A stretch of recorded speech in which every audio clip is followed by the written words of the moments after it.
Hi, എല്ലാവർക്കും സുഖമാണെന്ന് വിശ്വസിക്കുന്നു. എല്ലാ പ്രശ്നങ്ങളും ശരിയാകും. ലൈക്ക് ചെയ്ത് കണ്ടോളൂ. സൂപ്പർ കഥയാണ്. ഇടുക്കിയിലെ മലനിരകളെ തഴുകി വരുന്ന കട്ടിപ്പുക പോലുള്ള കോടമഞ്ഞ് ആ ഗ്രാമത്തെ എപ്പോഴും മൂടിയിരുന്നു. കോടമഞ്ഞെന്നായിരുന്നു ആ ഗ്രാമത്തിൻ്റെ പേര് തന്നെ. ടൗണിൽ നിന്നും കിലോമീറ്ററുകൾ ഉള്ളിലേക്ക് മാറി വലിയൊരു കാപ്പിത്തോട്ടത്തിൻ്റെ നടുവിലാണ് പാലക്കൽ പറമ്പെന്ന ആ പഴയ തറവാട് സ്ഥിതി ചെയ്യുന്നത്. ചുറ്റും കാട് കയറിയ പറമ്പും വലിയ മരങ്ങളും. പകൽ സമയത്ത് പോലും അങ്ങോട്ട് പോകാൻ ആളുകൾ മടിച്ചിരുന്നു. ആ തറവാട്ടിലെ കാരണവർ വർക്കിയായിരുന്നു. പ്രായം 65 ആയെങ്കിലും കരിങ്കല്ല് പോലത്തെ ശരീരം. ആരോടും അധികം സംസാരിക്കാത്ത ക്രൂരനായൊരു മനുഷ്യൻ. ഭാര്യ ഏലിയാമ്മ എപ്പോഴും പ്രാർത്ഥനയുമായി കഴിയുന്ന ഒരു പാവം സ്ത്രീ. അവരുടെ മകൾ മറിയാമ്മ 35-ാം വയസ്സിൽ വിധവയായി. മറിയാമ്മയ്ക്ക് 2 മക്കളുണ്ടായിരുന്നു. 7 വയസ്സുകാരി അൻസിയും 2.5 വയസ്സുകാരൻ ജോമോനും. നാട്ടുകാർക്കിടയിൽ പാലക്കൽ കുടുംബത്തെക്കുറിച്ച് നല്ല അഭിപ്രായമല്ലായിരുന്നു. അവരെക്കുറിച്ച് അശ്ലീലമായ അപവാദങ്ങൾ നാട്ടിലെ ചായക്കടകളിൽ പുരുഷന്മാർക്കിടയിൽ രഹസ്യമായി പ്രചരിച്ചിരുന്നു. അതുകൊണ്ട് തന്നെ ആ കുടുംബം നാട്ടുകാരിൽ നിന്നും പൂർണ്ണമായും ഒറ്റപ്പെട്ടാണ് ജീവിച്ചിരുന്നത്. ഒരു ദിവസം വൈകുന്നേരം ആകാശത്ത് കറുത്ത മേഘങ്ങൾ ഉരുണ്ടുകൂടിയ നേരം വർക്കി തൻ്റെ തോട്ടത്തിൻ്റെ അതിരിലൂടെ നടക്കുകയായിരുന്നു. പെട്ടെന്നാണ് കാപ്പിച്ചെടികൾക്കിടയിലൂടെ തൻ്റെ വീടിൻ്റെ പിൻഭാഗത്തെ വാതിലിലേക്ക് നീളുന്ന ചില കാൽപ്പാടുകൾ അയാൾ ശ്രദ്ധിച്ചത്. ചെളിയിൽ പതിഞ്ഞ വലിയ ബൂട്ട്സിൻ്റെ അടയാളങ്ങൾ. വർക്കി ആ കാൽപ്പാടുകളെ പിന്തുടർന്നു. അവ നേരെ വീടിൻ്റെ പിൻവശത്തേക്കാണ് ചെന്നവസാനിക്കുന്നത്. എന്നാൽ വിചിത്രമെന്ന് പറയട്ടെ, ആ കാൽപ്പാടുകൾ തിരിച്ചുപോയതിൻ്റെ യാതൊരു ലക്ഷണവും അവിടെ ഉണ്ടായിരുന്നില്ല. കാപ്പിച്ചെടികൾക്കിടയിൽ വീണുകിടന്ന കരിയിലകളെ ചവിട്ടിമെതിച്ച് വർക്കി ആ കാൽപ്പാടുകൾക്ക് മുന്നിൽ തരിച്ചിറങ്ങി നിന്നു. കോടമഞ്ഞിൻ്റെ തണുപ്പിലും അയാളുടെ നെറ്റിയിൽ വിയർപ്പ് തുള്ളികൾ പൊടിഞ്ഞു. പാലക്കൽ പറമ്പിലെ മണ്ണ് എപ്പോഴും ഈർപ്പമുള്ളതാണ്. തോട്ടത്തിൻ്റെ അതിർത്തിയിൽ ചെളി കലർന്ന ആ ഭാഗത്ത് പതിഞ്ഞിരുന്ന ആ കാൽപ്പാടുകൾക്ക് സാധാരണക്കാരേക്കാൾ വലിപ്പമുണ്ടായിരുന്നു. അതൊരു പുരുഷൻ്റെ ബൂട്ട്സ് കാലടികളായിരുന്നു. കാട്ടുപാതയിൽ നിന്നും തുടങ്ങി തോട്ടത്തിൻ്റെ വശങ്ങളിലൂടെ വളഞ്ഞു പൊളഞ്ഞ് അത് കൃത്യമായി പാലക്കൽ തറവാടിൻ്റെ അടുക്കള ഭാഗത്ത് അടച്ചിട്ട വാതിലിൻ്റെ മുന്നിൽ അവസാനിച്ചിരിക്കുന്നു. വർക്കി ഇരുവശങ്ങളിലേക്കും നോക്കി. കാപ്പീലകളിൽ നിന്നും മഞ്ഞുതുള്ളികൾ ഇറ്റുവീഴുന്ന ശബ്ദം മാത്രമാണ് കേൾക്കാനുണ്ടായിരുന്നത്. അയാൾ കുനിഞ്ഞ് അടയാളങ്ങളിലൊന്നിൽ കൈവിരലുകൾ അമർത്തി. പുതിയതാണ്, ഏതാനും മണിക്കൂറുകൾക്ക് മുമ്പ് മാത്രം പതിഞ്ഞവ.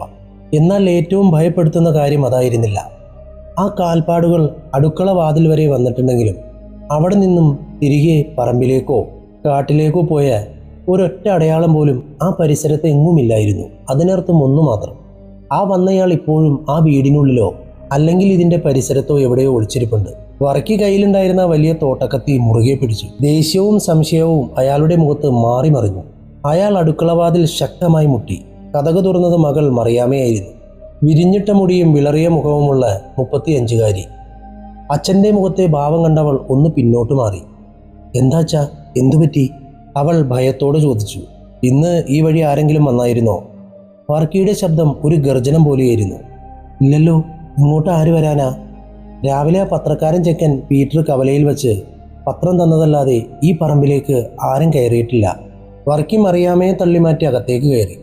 അടുക്കളയിലെ ഇരുണ്ട മുക്കിൽ അവിടെ കഞ്ഞി തിളപ്പിക്കുന്നുണ്ടായിരുന്നു. വിറകടുപ്പിൽ നിന്നും ഉയർന്ന പുക മേൽക്കൂരയിലെ കരി പിടിച്ച തട്ടിൽ തങ്ങി നിൽപ്പുണ്ട്. വർക്കിയാണെങ്കിൽ വീടിൻ്റെ ഓരോ മുറികളും പരിശോധിക്കാൻ തുടങ്ങി. വലിയ ഹാള്, മറിയാമ്മയുടെയും കുട്ടികളുടെയും മുറി, ഒടുവിൽ തൻ്റെയും ഏലിയാമ്മയുടെയും മുറി. കട്ടിലുകൾക്കിടയിലും അലമാരകളുടെ മറവിലും അയാൾ കത്തി നീട്ടി നോക്കി. ആരുമില്ല. ഈ മനുഷ്യനെ കൊണ്ട് തോൽക്കും. എന്തിനങ്ങനെ പേപ്പട്ടിയെപ്പോലെ വീട് മുഴുവനും നടക്കുന്നത്? ഉമ്മറത്തിരുന്ന് ബൈബിൾ വായിക്കുകയായിരുന്ന വൃദ്ധയായ ഏലിയാമ്മ വിളിച്ചു പറഞ്ഞു. വർക്കി മറുപടി പറഞ്ഞില്ല. അയാൾ നേരെ ഉമ്മറത്തേക്ക് നടന്നു. തറവാടിൻ്റെ മധ്യഭാഗത്തുള്ള മരത്തിൻ്റെ വലിയ ഗോണിക്ക് മുന്നിൽ നിന്നു. എന്നിട്ട് മുകളിലേക്ക് നോക്കി. തട്ടിമ്പുറം എപ്പോഴും ഇരുട്ടിൽ നിറഞ്ഞ് പഴയ സാധനങ്ങൾ കുത്തി നിറച്ചിരിക്കുന്ന ഇടമാണ്.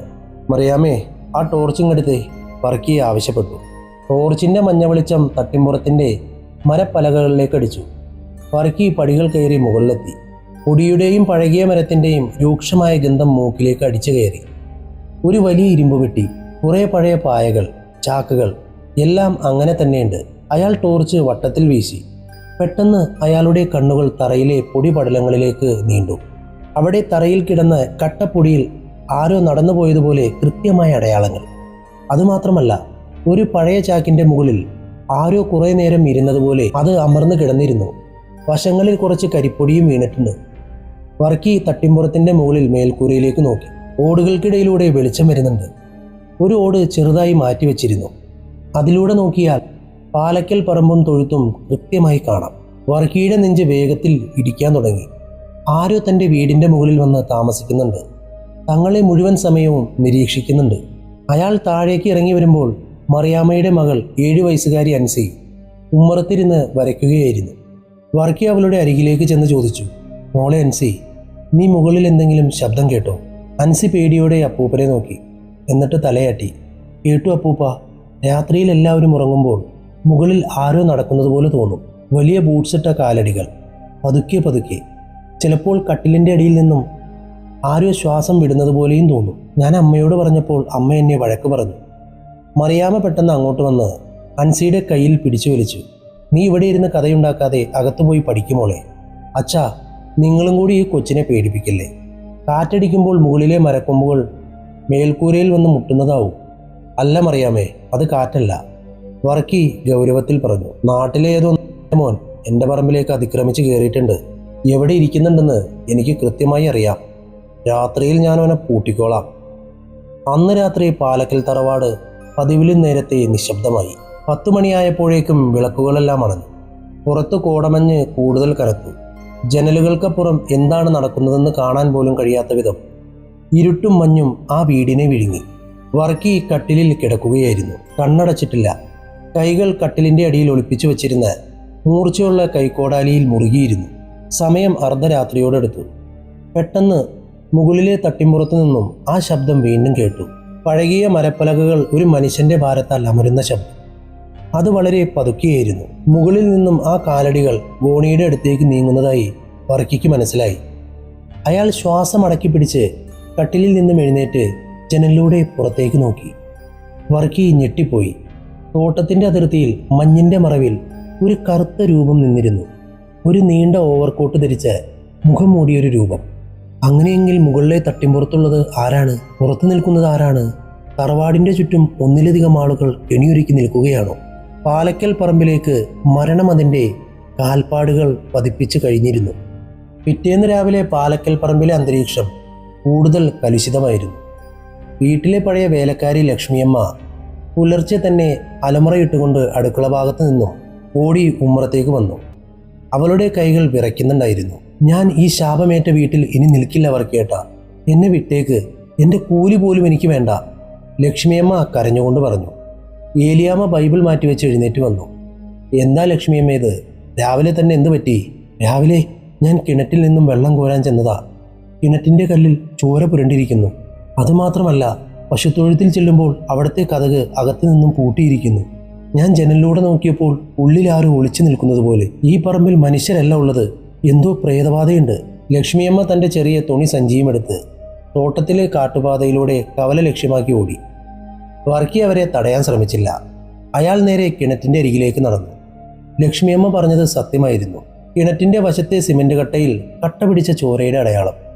പക്ഷേ അത് മനുഷ്യൻ്റെ ചോരയാണോ മൃഗത്തിൻ്റെയാണോ എന്ന് തിരിച്ചറിയാൻ പറ്റുന്നില്ല. അതേസമയം കോടമഞ്ഞ് കവലയിലെ ചായക്കടയിൽ പാലക്കൽ കുടുംബത്തെക്കുറിച്ചുള്ള ചർച്ചകൾ മുറുകുകയായിരുന്നു. ഫിലിപ്പോസ് എന്ന തോട്ടം മുതലാളി അവിടെ ഇരിക്കുന്നുണ്ടായിരുന്നു. 40 വയസ്സുള്ള നല്ല ശരീരവടിവുള്ള ഫിലിപ്പോസിന് മറിയാമ്മയോട് പണ്ടേ ഒരു താല്പര്യമുണ്ടായിരുന്നു. മറിയാമ്മയുടെ ഭർത്താവ് തോമസ് പട്ടാളത്തിൽ വെച്ച് മരിച്ചതിന് ശേഷം ഫിലിപ്പോസ് പലപ്പോഴും പാലക്കൽ പറമ്പിൽ വരാറുണ്ടായിരുന്നു. മറിയാമ്മയുടെ 2ാമത്തെ മകൻ ജോമോൻ ഫിലിപ്പോസിൻ്റെ ചോരയാണെന്ന് നാട്ടുകാർ പരസ്യമായി പറയാതെ പറഞ്ഞിരുന്നു. ആ വറക്കിക്കിളവൻ്റെ സ്വഭാവം ശരിയല്ല. സ്വന്തം മക്കളെ അവൻ ആ പറമ്പിൽ തളച്ചിട്ടിരിക്കുന്നു. അവിടെ എന്തോ വലിയ അനാചാരങ്ങൾ നടക്കുന്നുണ്ട്. ചായക്കടയിലിരുന്ന് ഒരു കാരണവർ പറഞ്ഞു. ഫിലിപ്പോസ് ചായ ഗ്ലാസ് മേശപ്പുറത്ത് വെച്ചുകൊണ്ട് പറഞ്ഞു, അവിടെ എന്താണ് നടക്കുന്നതെന്ന് എനിക്ക് നന്നായി അറിയാം. വർക്കിക്ക് പ്രായത്തിൻ്റെ വട്ടാണ്. പക്ഷേ മറിയാമ്മയും കുട്ടികളും അവരവിടെ സുരക്ഷിതരല്ല. ഫിലിപ്പോസിൻ്റെ കണ്ണുകളിൽ നിഗൂഢമായൊരു ഭാവം മിന്നിമറഞ്ഞു.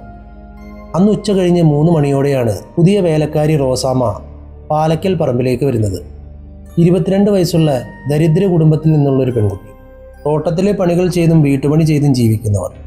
അവൾക്ക് ഈ വീടിൻ്റെ പശ്ചാത്തലത്തെക്കുറിച്ചോ നാട്ടിലെ അപവാദങ്ങളെക്കുറിച്ചോ അധികം അറിയില്ലായിരുന്നു.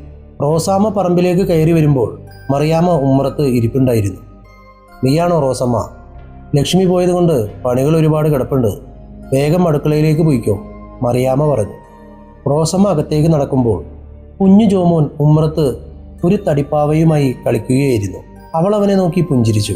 പക്ഷെ ആ വീടിൻ്റെ അന്തരീക്ഷം അവൾക്കെന്തോ ബുദ്ധിമുട്ടായി തോന്നി. വീടിനുള്ളിൽ ഒരുതരം വല്ലാത്ത തണുപ്പും ശ്വാസമുട്ടലും അനുഭവപ്പെട്ടു. വൈകുന്നേരമായപ്പോഴേക്കും ആകാശം കറുത്തിരുന്നു.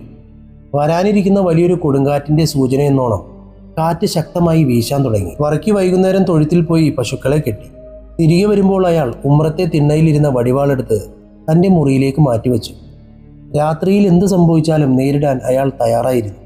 രാത്രി 8 മണിക്ക് എല്ലാവരും ഒന്നിച്ച് ആഹാരം കഴിക്കാനിരുന്നു. റോസമ്മ അവർക്ക് കഞ്ഞി വിളമ്പിക്കൊടുത്തു. ആരും പരസ്പരം സംസാരിച്ചില്ല.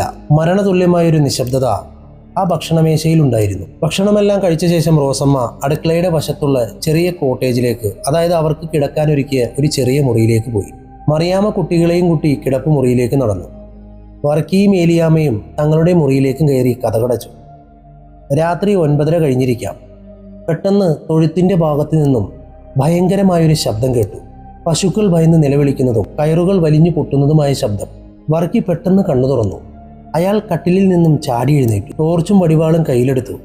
വർക്കിച്ച, പോകണ്ട, ഈ രാത്രിയിൽ പുറത്തിറങ്ങണ്ട. ഏലിയാമ്മ പേടിയോടെ അയാളുടെ കയ്യിൽ പിടിച്ചു. നീ മിണ്ടാതിരി പെണ്ണേ, എൻ്റെ പശുക്കളെ ഏതോ ഒരു കള്ളൻ അഴിക്കാൻ നോക്കുന്നുണ്ട്. ഞാനവനെ ഇന്ന് ജീവനോടെ വിടില്ല. വർക്കി ഏലിയാമ്മയുടെ കൈ തട്ടിമാറ്റി പിൻവാതിൽ തുറന്ന് പുറത്തേക്ക് നടന്നു. കോടമഞ്ഞ് പൂർണ്ണമായും പറമ്പിനെ മൂടിയിരുന്നു. ടോർച്ചിന്റെ വെളിച്ചം പോലും ആ മഞ്ഞിനെ തുളച്ചു പോകാൻ പാടുപെട്ടു. വർക്കി പതുക്കെ ആ തൊഴുത്തിന്റെ അടുത്തേക്ക് നടന്നു. തൊഴുത്തിന്റെ വലിയ മരക്കതക് പകുതി തുറന്നു കിടക്കുകയായിരുന്നു. ഉള്ളിൽ ഇരുട്ടായിരുന്നു. ആരാവിടെ? വർക്കി വടിവാൾ ഓങ്ങിക്കൊണ്ട് തൊഴുത്തിന്റെ ഉള്ളിലേക്ക് കാലെടുത്തു വെച്ചു. പെട്ടെന്ന് കതകിന്റെ മറവിൽ ഒളിച്ചിരുന്ന ആ കറുത്ത രൂപം പുറത്തേക്ക് ചാടി. മിന്നൽ വേഗത്തിൽ ഒരു ഭാരമേറിയ ഇരുമ്പ് കൈക്കോടാലി വർക്കിയുടെ തലയ്ക്ക് നേരെ പാഞ്ഞു വന്നു. ഭയങ്കരമായൊരു ശബ്ദം വർക്കിയുടെ തലയോട്ടി തകർന്നു. ഒരു ദീനരോദനം പോലും പുറത്തു വരുന്നതിന് മുമ്പ് അയാൾ ചോരയൊലിപ്പിച്ച് വൈക്കോൽ കൂനയ്ക്ക് മുകളിലേക്ക് മറിഞ്ഞു വീണു. വടിവാൾ കയ്യിൽ നിന്നും തെറിച്ചുപോയി. തൊഴുത്തിന്റെ ഇരുളിൽ നിന്നും ഒരു കൊലയാളി പതുക്കെ പുറത്തേക്ക് നോക്കി. അയാളുടെ കണ്ണുകളിൽ മൃഗീയമായൊരു തിളക്കമുണ്ടായിരുന്നു. കറുത്ത കോട്ടിൽ ചോരത്തുള്ളികൾ പടർന്നു പിടിച്ചിരുന്നു. അയാൾ അവിടെ തന്നെ നിന്നു, വീടിന്റെ വാതിലിലേക്ക് നോക്കിക്കൊണ്ട്. അടുത്ത ഇരയ്ക്കായുള്ള കാത്തിരിപ്പായിരുന്നു അത്. തൊഴുത്തിൽ നിന്നും വീണ്ടും പശുക്കളുടെ അസ്വസ്ഥമായ ശബ്ദം കേട്ടപ്പോൾ വീടിന്റെ ഉള്ളിലിരുന്ന ഏലിയാമ്മയുടെ നെഞ്ചിൽ വല്ലാതെ ഇടിച്ചു. വർക്കി പോയിട്ട് കുറേ നേരമായി, ഇതുവരെ തിരിച്ചു വന്നിട്ടില്ല. മറിയാമ്മേ! ഏലിയാമ്മ പതുക്കെ മകളുടെ മുറിയുടെ വാതിലിൽ പോയി മുട്ടി വിളിച്ചു. മറിയാമ്മ ഉണർന്നിരിക്കുകയായിരുന്നു. അവൾ വാതിൽ തുറന്ന് പുറത്തേക്ക് വന്നു. എന്താ അമ്മേ? നിന്റെ അപ്പൻ തൊഴുത്തിൽ പോയിട്ട് ഇതുവരെ വന്നിട്ടില്ല മോളെ. എന്തോ പന്തികേട് തോന്നുന്നു. നീ ഒന്ന് നോക്കിക്കേ. മറിയാമ്മ ഒരു മണ്ണെണ്ണ വിളക്കമെടുത്ത് പിൻവാതിലിലൂടെ പുറത്തേക്കിറങ്ങി. കാറ്റ് കനത്ത് വീശുന്നുണ്ടായിരുന്നു. വിളക്കിന്റെ നാളം കെട്ടുപോകാതിരിക്കാൻ അവൾ കൈകൊണ്ട് മറച്ചു പിടിച്ചു. അച്ഛാ, എവിടെയാ? അവൾ വിളിച്ചു ചോദിച്ചു. മറുപടിയായി കാറ്റിന്റെ ഊരിയിടൽ മാത്രം. അവൾ പതുക്കെ തൊഴുത്തിന്റെ വാതിലിന്റെ അടുത്തേക്ക് വന്നു. ഉള്ളിൽ നിന്നും കട്ട പിടിച്ച ചോരയുടെ ഒരു മണം വരുന്നത് അവൾ അറിഞ്ഞു. ഭയത്തോടെ അവൾ ഉള്ളിലേക്ക് വിളക്ക് നീട്ടിപ്പിടിച്ചു. തറയിൽ വൈക്കോലിന്റെ ഇടയിൽ വറക്കി കിടക്കുന്നത് അവൾ കണ്ടു. അച്ഛാ! അവൾ നിലവിളിച്ചുകൊണ്ട് അയാളുടെ അരികിലേക്ക് ഓടാൻ തുനിഞ്ഞു. പക്ഷേ ഇരുട്ടിൽ നിന്നും ഒരു അദൃശ്യ ഹസ്തം വീണ്ടും ഉയർന്നു. മറിയാമ്മ പ്രതികരിക്കുന്നതിന് മുമ്പ് തന്നെ ആ കനത്ത കൈക്കോടാലി അവളുടെ മുഖത്തിന്റെ വശത്ത് ആഞ്ഞടിച്ചു. വിളക്ക് തറയിൽ വീണുടഞ്ഞു. മണ്ണെണ്ണ പടർന്ന് ചെറിയൊരു വെളിച്ചം അവിടെയുണ്ടായി. ആ വെളിച്ചത്തിൽ തന്റെ നേരെ നിൽക്കുന്ന കൊലയാളിയുടെ മുഖം മറിയാമ്മ കണ്ടു. അവളുടെ കണ്ണുകൾ ഭയം കൊണ്ടും അത്ഭുതം കൊണ്ടും വികസിച്ചു. നീയാണോ? മറിയാമ്മയുടെ തൊണ്ടയിൽ നിന്നും ആ വാക്കുകൾ പൂർണ്ണമായും പുറത്തു വന്നില്ല. രണ്ടാമത്തെ വെട്ട് അവളുടെ കഴുത്തിലാണ് പതിച്ചത്. അവൾ വർക്കിയുടെ ശരീരത്തിന്റെ മുകളിലേക്ക് ചോരയൊലിപ്പിച്ചു വീണു. വീടിന്റെ ഉള്ളിൽ ഏലിയാമ്മ കാത്തിരിക്കുകയായിരുന്നു. പുറത്തു മകളുടെ ഒരു ചെറിയ ആർത്തനാദം കേട്ടതുപോലെ അവർക്ക് തോന്നി. വൃദ്ധയായ അമ്മ തൻ്റെ വിറയ്ക്കുന്ന കാലുകളോടെ പുറത്തേക്ക് നടന്നു. മറിയാമേ! വർക്കിച്ച! അവർ വിളിച്ചുകൂവി. തൊഴുത്തിലെ ആ ചെറിയ വെളിച്ചം കണ്ട് അവർ അങ്ങോട്ട് നടന്നു. പ്രായത്തിൻ്റെ അവശതയാൽ അവർക്ക് വേഗത്തിൽ നടക്കാൻ കഴിയുമായിരുന്നില്ല. അവർ തൊഴുത്തിലേക്ക് കയറിയതും തറയിൽ കിടക്കുന്ന ഭർത്താവിൻ്റെയും മകളുടെയും മൃതദേഹങ്ങൾ കണ്ട് അവർ നെഞ്ചത്തടിച്ച് നിലവിളിക്കാൻ ശ്രമിച്ചു. പക്ഷേ കൊലയാളി അവർക്ക് ആ അവസരം നൽകിയില്ല. ഒരൊറ്റ വെട്ടിൽ ആ വൃദ്ധയുടെ തലയും തകർക്കപ്പെട്ടു. അവർ മകളുടെ ശരീരത്തിൻ്റെ മുകളിലേക്ക് വീണു. ഇപ്പോൾ 3 മൃതദേഹങ്ങൾ ഒന്നിനു മീതെ ഒന്നായി കിടക്കുകയാണ്. പെട്ടെന്ന് വീടിൻ്റെ ഉമ്മറത്തു നിന്നും ഒരു ചെറിയ ശബ്ദം കേട്ടു. 7 വയസ്സുകാരി അൻസി അമ്മയെയും അമ്മൂമ്മയെയും കാണാതെ പേടിച്ച് പുറത്തേക്ക് ഇറങ്ങി വരികയായിരുന്നു. അവൾ തോട്ടത്തിൻ്റെ വശത്തുകൂടി തൊഴുത്തിൻ്റെ അടുത്തേക്ക് നടന്നു. തൊഴുത്തിലെ ആ ദൃശ്യം കണ്ട അൻസി ഭയം കൊണ്ട് തരിച്ചു നിന്നു. അമ്മയും അപ്പൂപ്പനും അമ്മൂമ്മയും ചോരയിൽ കുളിച്ചു കിടക്കുന്നു. അവരുടെ മുന്നിൽ ചോര പുരണ്ട കോടാലിയുമായി ഒരു മനുഷ്യൻ നിൽക്കുന്നു. അൻസി തിരിഞ്ഞോടാൻ ശ്രമിച്ചു. പക്ഷേ കൊലയാളി അവളുടെ പിന്നാലെ പാഞ്ഞു ചെന്നു. എന്നിട്ട് അവളുടെ നീണ്ട മുടിയിൽ പിടിച്ചു വലിച്ചു. അൻസി ഉറക്കെ നിലവിളിച്ചു, അമ്മേ, എന്നെ വിടണേ, അങ്കിളെ, എന്നെ കൊല്ലല്ലേ. അവൾ കൈകൂപ്പി അപേക്ഷിച്ചു. പക്ഷേ ആ കൊലയാളിക്ക് ദയ തോന്നിയില്ല. അവൻ ആ കുട്ടിയുടെ തലയിലേക്ക് കോടാലി വീശി. കനത്ത അടിയിൽ അവൾ തറയിലേക്ക് തെറിച്ചു വീണു. അവൾ മരിച്ചിരുന്നില്ല. ദയനീയമായി അവൾ കൈകാലുകൾ ഇട്ടടിച്ചു. ഭയം കാരണവും വേദന കാരണവും അവൾ സ്വന്തം തലമുടികൾ കൈകൾ കൊണ്ട് പിച്ച് ചീന്താൻ തുടങ്ങി. കൊലയാളി അവളെ അവിടുത്തെ വൈക്കോൽ കൂനയുടെ അടിയിലേക്ക് തള്ളിയിട്ടു. ഇനി വീടിൻ്റെ ഉള്ളിൽ 2 പേർ മാത്രമാണ് ബാക്കിയുള്ളത്. ഉറങ്ങിക്കിടക്കുന്ന 2.5 വയസ്സുകാരൻ ജോമോനും തൻ്റെ മുറിയിൽ കിടക്കുന്ന പുതിയ വേലക്കാരി റോസമ്മയും. കൊലയാളി ചോരയിട്ടുന്ന കോടാലിയുമായി പതുക്കെ വീടിൻ്റെ അടുക്കള വാതിലിലൂടെ അകത്തേക്ക് കയറി. അയാളുടെ ബൂട്ട്സുകൾ തറയിൽ ചോരപ്പാടുകൾ വരുത്തിക്കൊണ്ടിരുന്നു. അയാൾ ആദ്യം പോയത് റോസമ്മയുടെ മുറിയിലേക്കായിരുന്നു. ആദ്യത്തെ ദിവസം തന്നെ മരണം അവളെ കാത്തു നിൽക്കുന്നുണ്ടെന്ന് ആ പാവം പെൺകുട്ടി അറിഞ്ഞിരുന്നില്ല. തകിടം മറഞ്ഞ അന്തരീക്ഷത്തിൻ്റെ ഭീകരതയൊന്നും അറിയാതെ യാത്രാക്ഷീണം കാരണം റോസമ്മ അപ്പോഴും ആഴത്തിലുള്ള ഉറക്കത്തിലായിരുന്നു. ജനലിലൂടെ അരിച്ചെത്തിയ കട്ടിമഞ്ഞിൻ്റെ വെളിച്ചം അവളുടെ നിഷ്കളങ്കമായ മുഖത്ത് പതിഞ്ഞു. കൊലയാളി ശബ്ദമുണ്ടാക്കാതെ അവളുടെ കട്ടിലിൻ്റെ അടുത്തേക്ക് നീങ്ങി. വായുവിൽ ചോരയുടെയും കാട്ടുമരത്തിൻ്റെയും വല്ലാത്തൊരു മണം കലർന്നിരുന്നു. പെട്ടെന്ന് എന്തോ ഒരു അപകടം മണത്തതുപോലെ റോസമ്മ ഞെട്ടി ഉണർന്നു. കണ്ണുകൾ തുറന്നപ്പോൾ മുന്നിൽ കണ്ടത് ഇരുട്ടിൽ തിളങ്ങുന്ന ആ 2 ക്രൂരമായ കണ്ണുകളും വായുവിൽ ഉയർന്നു നിൽക്കുന്ന ചോര പുരണ്ട കൈ കോടാലിയുമായിരുന്നു. അവൾക്ക് നിലവിളിക്കാൻ പോലും സമയം കിട്ടിയില്ല. ഇരുമ്പുതല അവളുടെ നെറ്റിയിൽ ആഞ്ഞു പതിച്ചു. ഒരൊറ്റ പിടച്ചിലോടെ റോസമ്മയുടെ ജീവനറ്റ ശരീരം കട്ടിലിലേക്ക് തളർന്നു വീണു. ആ തറവാട്ടിലേക്ക് ജോലിക്ക് കയറി വന്ന് വെറും 5 മണിക്കൂറിലാണ് ഈ 22 വയസ്സുകാരി കൊല ചെയ്യപ്പെട്ടത്. ഒടുവിൽ കൊലയാളി മറിയാമ്മയുടെ കിടപ്പുമുറിയിലേക്ക് നടന്നു. അവിടെ ആ ചെറിയ മരത്തൊട്ടിലിൽ 2.5 വയസ്സുകാരൻ ജോമോൻ കമ്പിളിപ്പുതപ്പിൻ്റെ ഉള്ളിൽ ചുരുണ്ടുകൂടി ഉറങ്ങുന്നുണ്ടായിരുന്നു. അവൻ തൻ്റെ ചെറിയ കൈവിരലുകൾ വായിലിട്ട് ചവയ്ക്കുന്നുണ്ടായിരുന്നു. ആ കുഞ്ഞിനോട് പോലും ആ രാക്ഷസന് ദയ തോന്നിയില്ല. ഒരു നിമിഷത്തെ ക്രൂരത, കുഞ്ഞിൻ്റെ ശ്വാസവും അവിടെ നിലച്ചു. ഏപ്രിൽ 1 ആ കറുത്ത രാത്രി അവസാനിക്കുമ്പോൾ പാലക്കൽ പറമ്പ് പൂർണ്ണമായും ഒരു ശ്മശാനമായി മാറിക്കഴിഞ്ഞിരുന്നു. 6 മനുഷ്യ ജീവനുകളാണ് ആ പറമ്പിൽ ചോരയിൽ മുങ്ങിക്കിടന്നത്. പക്ഷേ ഏറ്റവും ഭയപ്പെടുത്തുന്ന കഥ തുടങ്ങുന്നത് ഇവിടെയാണ്.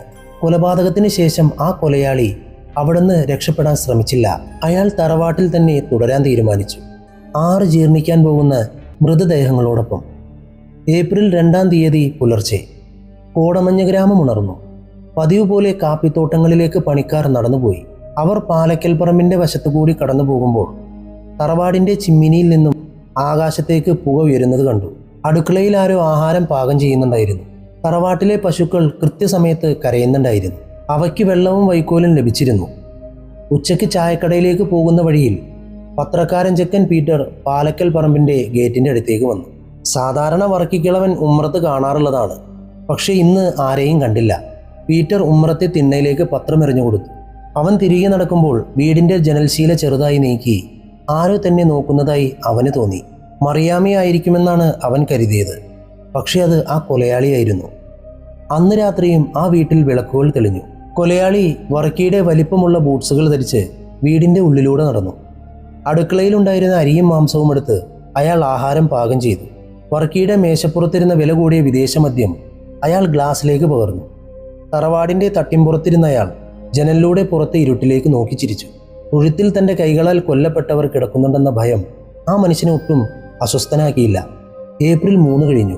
ഏപ്രിൽ 4 4 ദിവസമായി പാലക്കൽ പറമ്പിൽ നിന്നും ആരെയും പുറത്തു കണ്ടിട്ടില്ല. പക്ഷേ വീടിൻ്റെ ചുറ്റുമുള്ള എല്ലാ കാര്യങ്ങളും കൃത്യമായി നടക്കുന്നുണ്ടായിരുന്നു. വളർത്തുനായ്കൾക്ക് ആഹാരം കൊടുത്തിരുന്നു. കോഴിക്കൂടുകൾ തുറന്നു വിട്ടിരുന്നു. കവലയിൽ നിൽക്കുകയായിരുന്ന ഫിലിപ്പോസിന് എന്തോ പന്തികേട് തോന്നി. സാധാരണ ഏലിയാമ്മച്ചി എല്ലാ വെള്ളിയാഴ്ചയും പള്ളിയിൽ വരാറുള്ളതാണ്. ഈ ആഴ്ച അവരെ കണ്ടതേയില്ല. വർക്കിക്കിളവനാണെങ്കിൽ ആരോടും മിണ്ടാറില്ലെങ്കിലും പകൽ സമയത്ത് തോട്ടത്തിൽ എവിടെയെങ്കിലും കാണേണ്ടതാണ്. എന്താ ഫിലിപ്പോസെ ആലോചിക്കുന്നത്? ചായക്കടക്കാരൻ രാഘവൻ ചോദിച്ചു. അല്ല രാഘവ, പാലക്കൽ പറമ്പിലെ ആരെയും ഈ 4 ദിവസമായി പുറത്ത് കണ്ടിട്ടില്ല. പക്ഷേ വീട്ടിൽ നിന്നും പുക വരുന്നുണ്ട്. വർക്കിക്ക് വല്ല അസുഖവും വന്ന് കിടപ്പിലാണോ എന്ന് അറിയണമല്ലോ. ഞാൻ അവിടെ വരെ ഒന്ന് പോയി നോക്കാം, ഫിലിപ്പോസ് പറഞ്ഞു. നീ ഒറ്റയ്ക്ക് പോകണ്ട ഫിലിപ്പോസേ, ആ കിളവൻ്റെ സ്വഭാവം അറിയാലോ. കൈക്കോടാലിയും എടുത്തുകൊണ്ടാവും വരുന്നത്. ഞാനും വരാം, അടുത്ത വീട്ടിലെ ജോഹന്നാൻ പറഞ്ഞു. അങ്ങനെ ഫിലിപ്പോസും ജോഹന്നാനും മറ്റൊരു അയൽക്കാരനായ സിറിയയ്ക്കും കൂടി പാലക്കൽ പറമ്പ് ലക്ഷ്യമാക്കി നടന്നു. കോടമഞ്ഞിൻ്റെ കട്ടി കുറഞ്ഞു തുടങ്ങിയിരുന്നുവെങ്കിലും ആ പറമ്പിലേക്ക് അടുത്തപ്പോൾ അവർക്ക് വല്ലാത്തൊരു തണുപ്പ് അനുഭവപ്പെട്ടു.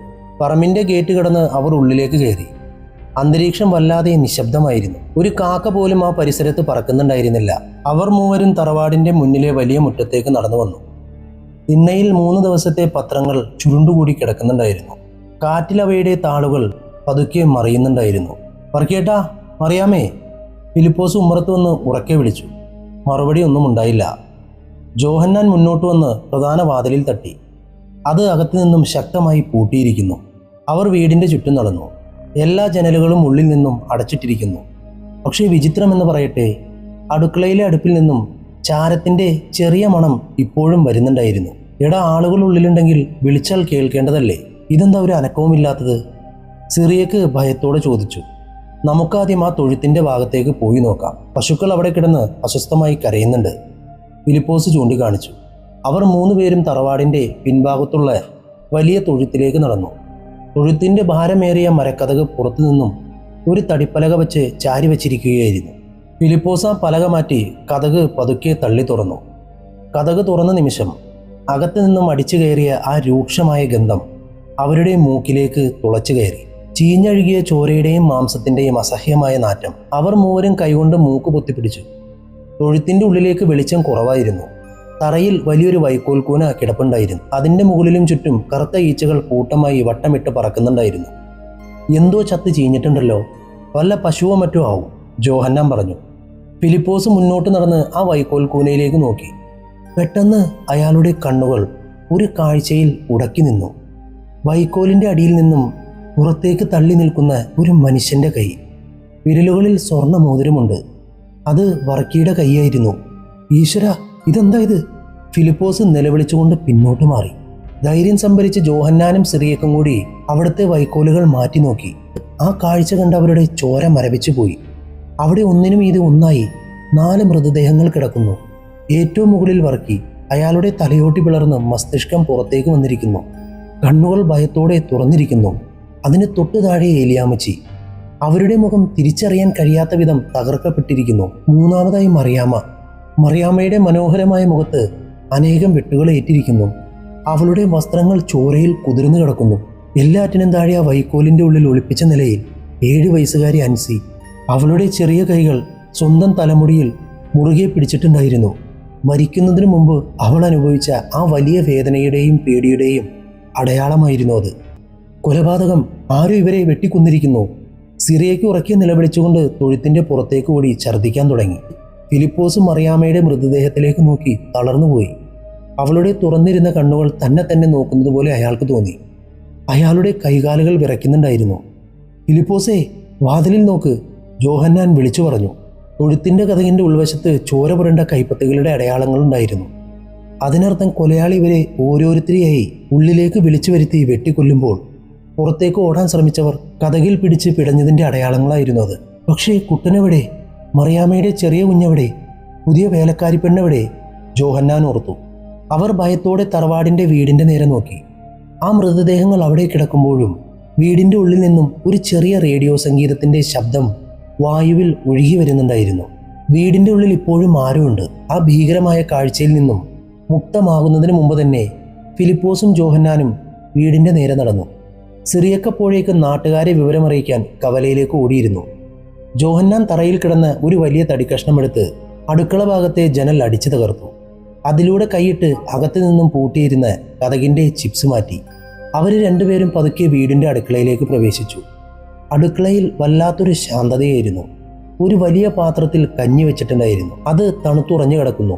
മേശപ്പുറത്ത് 3 പ്ലേറ്റുകളിൽ ആഹാരം കഴിച്ചതിൻ്റെ ബാക്കി കിടപ്പുണ്ടായിരുന്നു. കൊലയാളി അവിടെ ഇരുന്ന് സുഖമായി ആഹാരം കഴിച്ചിട്ടുണ്ട്. അവർ പതുക്കെ ഹാളിലേക്ക് നടന്നു. ഹാളിലെ പഴയ റേഡിയോയിൽ നിന്നാണ് പാട്ട് പാടിക്കൊണ്ടിരിക്കുന്നത്. ജോഹന്നാൻ ചെന്ന് റേഡിയോ ഓഫ് ചെയ്തു. ആ നിമിഷം വീടിൻ്റെ ഉള്ളിൽ ഭയാനകമായ ഒരു നിശബ്ദത പടർന്നു. നമുക്ക് മുറികൾ നോക്കാം, ഫിലിപ്പോസ് വിറയ്ക്കുന്ന ശബ്ദത്തോടെ പറഞ്ഞു. അവരാദ്യം തുറന്നത് വേലക്കാരി റോസമ്മ കിടന്നിരുന്ന ചെറിയ മുറിയായിരുന്നു. കതക് തുറന്നതും കട്ടിലിൽ ചോരയിൽ കുളിച്ചു കിടക്കുന്ന റോസമ്മയുടെ ശരീരം അവർ കണ്ടു. കട്ടിലിന്റെ വിരിപ്പുകളിലും ചുവരിലും ചോര തെറിച്ച് വീണിട്ടുണ്ടായിരുന്നു. അവളുടെ കണ്ണുകൾ പകുതി തുറന്ന നിലയിലായിരുന്നു. പാവം കൊച്ച്, വന്ന ദിവസം തന്നെ ഇതേ ഗതി, ജോഹന്നാൻ കണ്ണീരോടെ പറഞ്ഞു. അടുത്തത് മറിയാമ്മയുടെ കിടപ്പുമുറിയായിരുന്നു. മുറിയിലേക്ക് കയറിയ ഫിലിപ്പോസിന്റെ കണ്ണുകൾ നേരെ ചെന്നത് അവിടുത്തെ ചെറിയ തൊട്ടിലേക്കാണ്. തൊട്ടിലിന്റെ കമ്പിളിപ്പുതപ്പ് ചോരയിൽ ചുവന്ന് തുടുത്തിരിക്കുന്നു. ഫിലിപ്പോസ് പതുക്കെ ആ പുതപ്പ് മാറ്റി. അവിടെ ആ കുഞ്ഞ് തലക്ക് മാരകമായ മുറിവേറ്റ് മരിച്ചു കിടക്കുന്നു. കുഞ്ഞിന്റെ കയ്യിലെ ആ തടിപ്പാവ അപ്പോഴും അവന്റെ നെഞ്ചോട് ചേർന്നിരിപ്പുണ്ടായിരുന്നു. ആ കാഴ്ച കണ്ട് ഫിലിപ്പോസ് നെഞ്ചത്തടിച്ച് നിലവിളിച്ചു. എൻ്റെ കൊച്ചേ! അയാൾ അറിയാതെ വിളിച്ചുപോയി. ജോഹന്നാൻ അയാളെ സംശയത്തോടെ നോക്കിയെങ്കിലും ഒന്നും പറഞ്ഞില്ല. അപ്പോഴേക്കും പുറത്ത് വലിയ ബഹളങ്ങൾ കേൾക്കാൻ തുടങ്ങി. സിറിയക്ക് പറഞ്ഞതനുസരിച്ച് നാട്ടുകാർ മുഴുവനും പാലക്കൽ പറമ്പിലേക്ക് ഇരച്ചു കയറിയിരുന്നു. ആളുകൾ തൊഴുത്തിലും വീടിൻ്റെ ഉള്ളിലും കയറി തെളിവുകൾ നശിപ്പിക്കാൻ തുടങ്ങി. ചിലർ കരഞ്ഞു, ചിലർ ഭയത്തോടെ മാറി നിന്നു.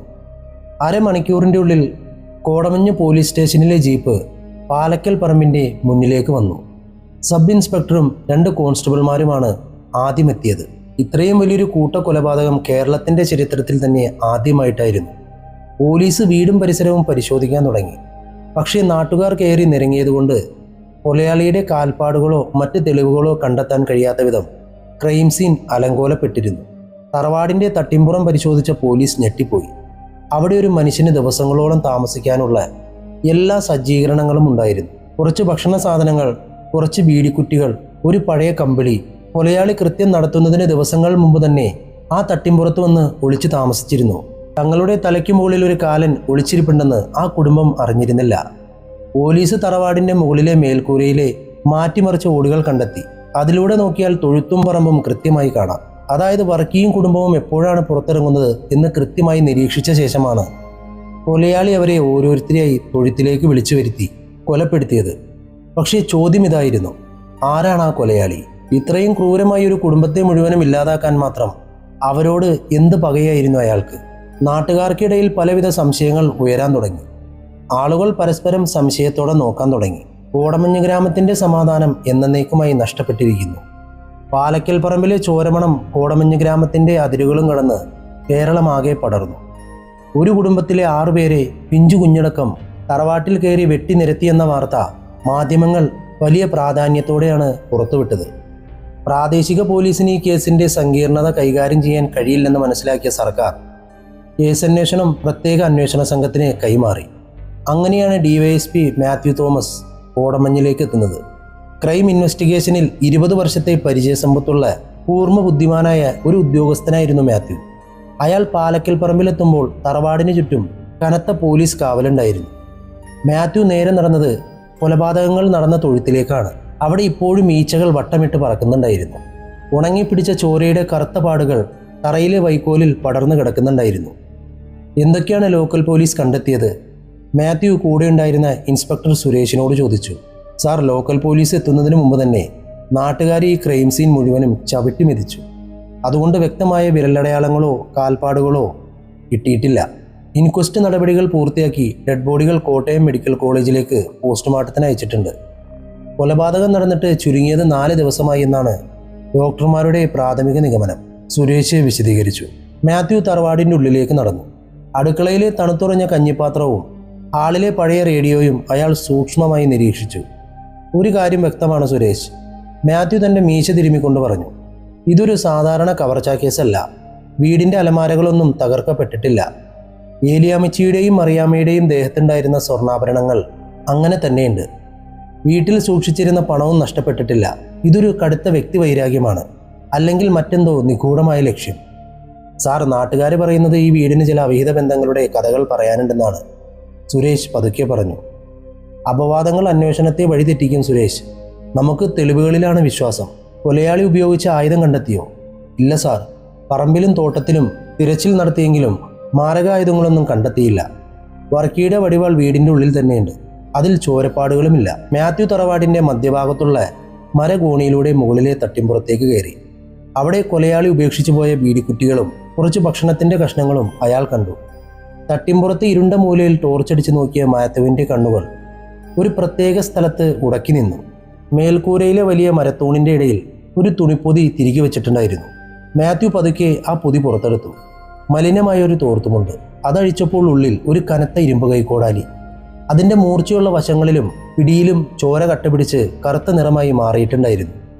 സുരേഷ്, ഇങ്ങോട്ട് വാ, മാത്യു വിളിച്ചു. ആയുധം കിട്ടി. കൊലയാളി ഇത് തറവാടിൻ്റെ തട്ടിൻപുറത്ത് തന്നെയാണ് ഒളിപ്പിച്ചത്. ഇതിനർത്ഥം അവൻ ഈ വീടും പരിസരവും നന്നായി അറിയാവുന്ന ആളാണ്. കൊലപാതകത്തിന് ശേഷവും അവൻ ഇവിടെ തന്നെ ഉണ്ടായിരുന്നു എന്നതിന് ഇതിനും വലിയ തെളിവ് വേണോ? മാത്യു ആ കൈക്കോടാലി ഫോറൻസിക് പരിശോധനയ്ക്കായി മാറ്റിവെക്കാൻ നിർദ്ദേശിച്ചു.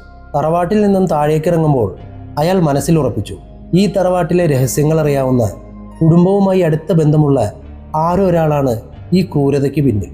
പിറ്റേന്ന് രാവിലെ കോടമഞ്ഞ് പോലീസ് സ്റ്റേഷനിൽ DYSP മാത്യുവിൻ്റെ നേതൃത്വത്തിൽ ചോദ്യം ചെയ്യൽ ആരംഭിച്ചു.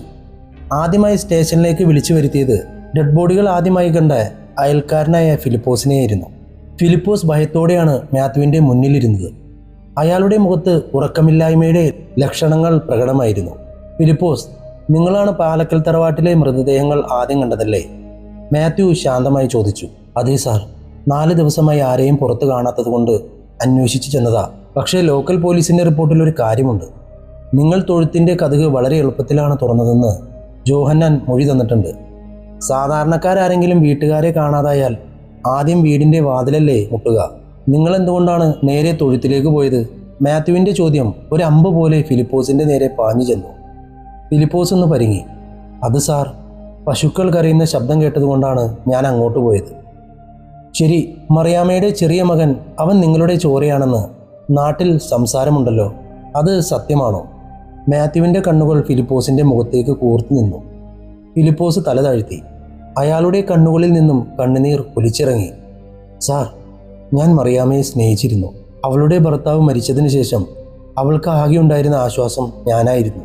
ജോമോൻ എൻ്റെ മകൻ തന്നെയാണ്. വർക്കിക്കിളവിന് അതറിയാമായിരുന്നു. അതിൻ്റെ പേരിൽ ആ തറവാട്ടിൽ വലിയ വഴക്കുകൾ നടന്നിട്ടുണ്ട്. വർക്കി എന്നെ കൊല്ലുമെന്ന് വരെ ഭീഷണിപ്പെടുത്തിയിരുന്നു.